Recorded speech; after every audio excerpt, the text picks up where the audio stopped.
Nice, Joe Smith here. Just showing off a little bit more Joe Smith's wiring skills here. This is a fuse and relay box that Joe Smith is adding to one of the trucks here for the extra lights and accessories and whatnot. Got a bunch of wires ran. Still got some empty spots in there to stick some more wires after get the pins clipped on, terminals, whatever.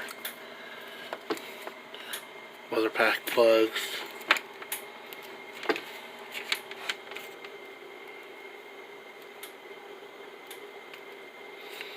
Everything's insulated.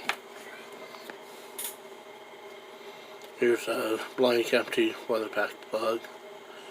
Joe Smith crimps pins to the wire and then stick the wires up in here, then they lock in place.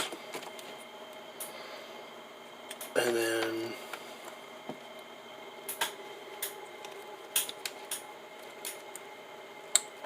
boom, plug them in, click in place.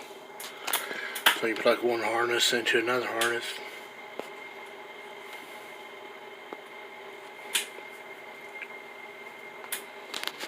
But Joe Smith can't wait to get all these wiring harnesses made and into the truck and all the lights and strobe lights and everything added and hooked up. Will look really cool when Joe Smith gets done. So stay tuned. Joe Smith sign out.